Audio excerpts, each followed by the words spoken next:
Hi, my name is Steve Amella. I'm in the Chicagoland area. I've known Patrick since 2015. Uh, it was a time of transition for him. He was moving, he wanted to be closer to his grandkids.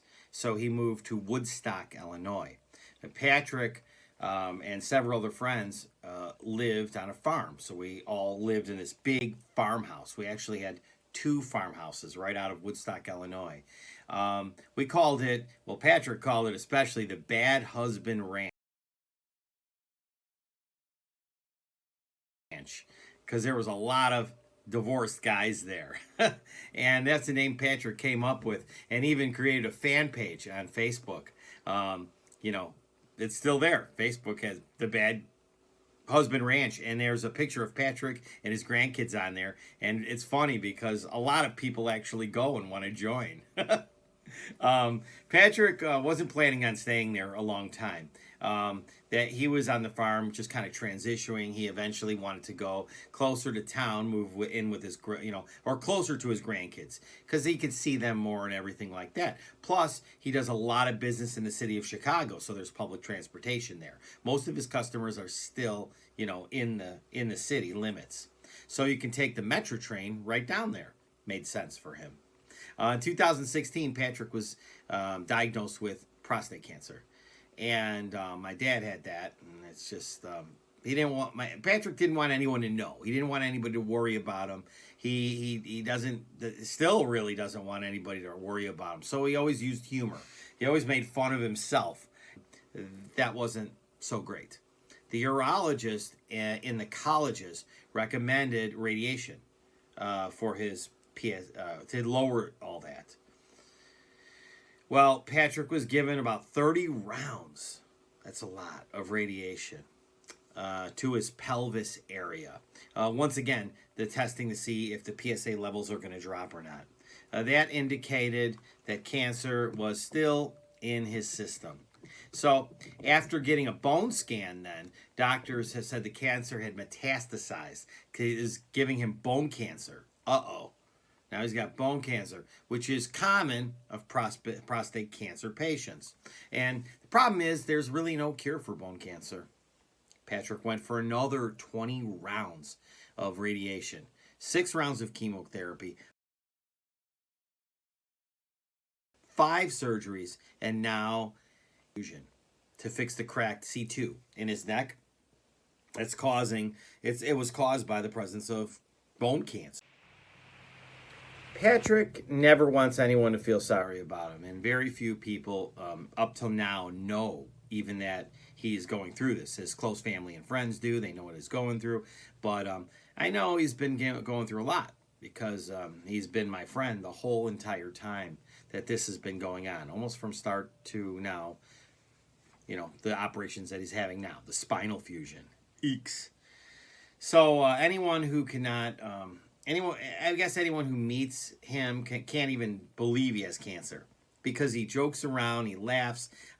Now you can see that he doesn't have any hair and he's bald, but you can't really tell what he's going through. He pretty much does it with a smile and being jovial, joking around.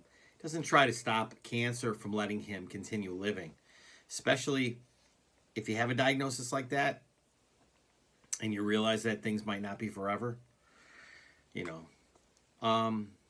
Many people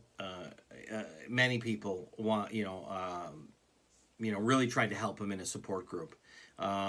He started this support group for people just like him with cancer, veterans and so forth. And some of those people are no longer with us. But anyway, who knows what Patrick's going to do? He's a true warrior, right? He doesn't know the word quit. During the pandemic, most of Patrick's business was pretty much wiped out, as you can imagine. He's a consultant for restaurants, and they were having all their problem. He does technology consulting, and there was about a 0 chance that anybody was going to buy new technology, of course, especially in restaurant business. So he was hit pretty hard. So I'm giving you this video today, not only to tell you what's going on, his close family and friends, but he's in the hospital now, and I'm asking you to try to support Patrick, not just financially, but spiritually, with friendship.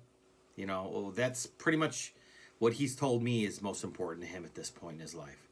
Um, I know he does need help. He does need some financial help. And when it comes to a spinal fusion, he probably needs a lot of help.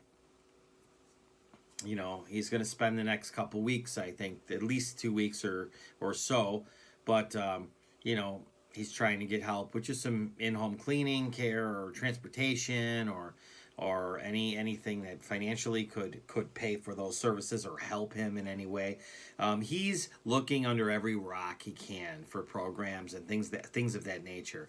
Most importantly, he said he just loves hearing from people. He welcomes when people want to come over or check on him, things of that nature, which I could totally understand. Even during the worst of times, he's he was just throwing spectacular dinner parties last month and just putting on a smile even though he was in pain and taking chemo. And out of everyone I know, Patrick's tough, man. Patrick's a warrior. He sure is.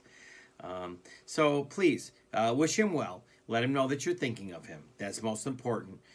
He's helped so many people in the past.